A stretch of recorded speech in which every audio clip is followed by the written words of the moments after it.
Still waiting for a big smile out of you. You're up 2-0. What's the story? Are you not happy, or you're only half happy, or? Still to be happy about. You're up 2-0. Job's not finished. Job finished? I don't think so.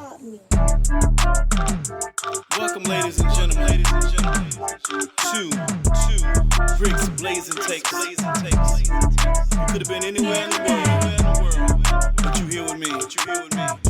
I appreciate that. So without further ado, let's get right into it. Yes, sir. What it do? What it look like? SimWorld, what's up? It's Rick Blaze coming to you live and direct with another episode of Rick's Blazing Takes. And you know we got to get into it. SimWorld U last night kicked off. Let's talk about it.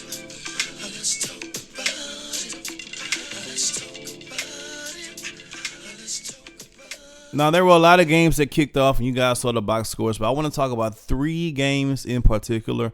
The first one was the first game of the evening, LSU versus Duke, that was on ESPN on yesterday.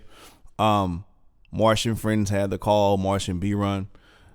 I want to talk about number 2. And I'm not saying number 2, I don't mean the number 2 you're taking while listening to this.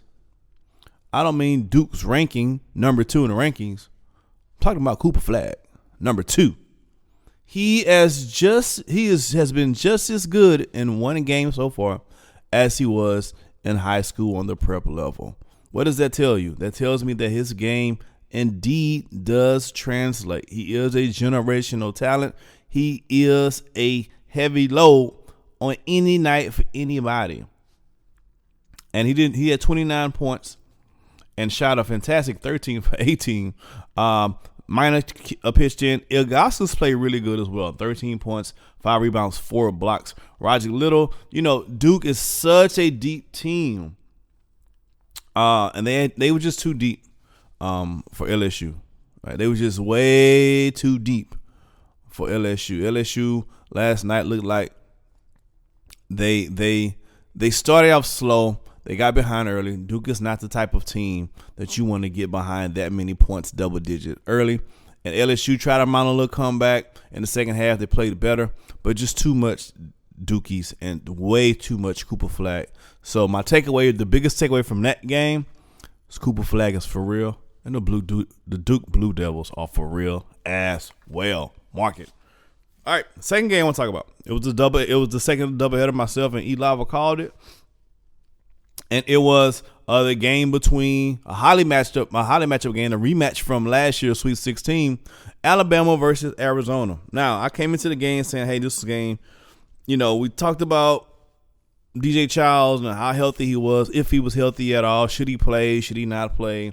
And I said, not healthy DJ Childs makes this game a toss-up. That's what I thought. Hey, if DJ Childs is not 100%, a toss-up game. It can go either way. I love what Arizona did in offseason, and they had I like their returning cast. But apparently, as we find out, DJ Childs was just fine. He ended to finish the game with 4 dunks. I think some of the times in the quarters, you'll see him the coach call some other different numbers. But DJ Childs looked just fine to me. But I really want to talk about Levin Cutler. This whole offseason for Alabama, we've been talking about DJ Childs, and we've also been talking about what DJ Childs on the team does with Aiden Weaver there. But we didn't really give as much props as we should to Levin Cutler.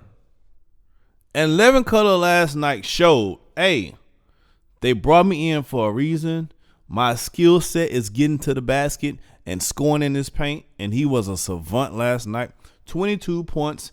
9 rebounds on 11 for 17 shooting. I know Coach Drayton had a huge smile on his face because his former player was out there balling on the college level on last night. I said it last night on the air, and this can be true.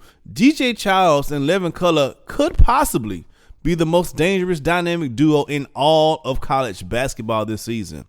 If they can continue to do what they did, and I love how they took. It was moments where they just went straight to Cutler. Hey, let's feed it to the big fella. Then there was moments where DJ Childs said, I got this. Let me slide over. Let me do this. They took turns exchanging the Batman Robin roles. And I love that for them. And if we can they can get Weaver going, and their defense is solid. Their defense is solid. Alabama is a very solid team. On the other side, I like some of the things Arizona has done. They got to clean some stuff up. When they did take advantage of their size advantage, they really came out on top. I like Juan Valentine's his game a lot. His ISO game is nice. I don't think it needs to be exclusively for Arizona, but I would say this. I was impressed with Corey Yams. I think he played really, really well, actually, especially for a freshman. I mean, he had 8 points. I mean, the guy was 4 for 5 shooting. So he you can make an argument saying that he probably should have had way more touches. 8 points, 4 rebounds. He led the team in assists. He led the team in steals. He led the team in blocks. So he did everything he needed to do on the court. And the offense actually looked pretty good going to him in the post. He makes good decisions with the ball. He doesn't always shoot it. He kicked it out several times to the open man. What's going to be key for Arizona is if their shooters are going to make. Jane Davis has to make shots. Their shooters have to make shots. Hilton has to make shots. Clear Erickson has to make shots. When they go inside out, it's going to be important for them to have to make shots. So overall, my takeaway is 11 colors to truth. DJ Childs is just fine, and Corey Yams are probably going to have a pretty good season. All right, the last game I can get to. You guys have been campaigning about this Iowa squad in this first game. And I'm going to tell you 100, like I said then, you must be crazy. Iowa versus Florida was the game. And everybody, it was a couple of people, man, I got Iowa, you must be crazy. Sherwood come on, he talk his talk. Yeah, man, we going to do, boy, you must be crazy. Well, hell, they must all be crazy, or either I'm the crazy one, because just to show his sugar honey iced tea stinks, Iowa beats down Florida 72-51. Wow. Not only do they beat them down, but the young man, Lamarian Sherwood, who I said, boy, you must be crazy. 19 points, 21 rebounds. The dude was 14 for 18 from the field. Wow. So let me say this, and this part is important. I'm a man of integrity, if nothing else. I'm a man who loves to tell you when I'm right, but I'm also a man who can admit when I'm wrong. That's a real man. So, Iowa, my apologies to you, because I didn't think you had a dog shit shot of winning this thing. Sherwood, my apologies to you, because I wanted to see what the fuss about, and you came on with you. Come on, good brother. And to B-Run, and I think it was Skinny, and a few other people who chose Iowa to win this game. Hey, clap it up for them. Kudos. You was right. I was wrong. We may not seen this song too many more times this season, but for right now, y'all got it. Great night at SimWorld. Tell me about the games that you saw, the box scores that you saw. What games intrigued you the most? What did you like? What did you dislike? What was your takeaway from SimWorld U's open night? Let's cuss and discuss, baby. Let's put it in the chat. I'll see y'all next time.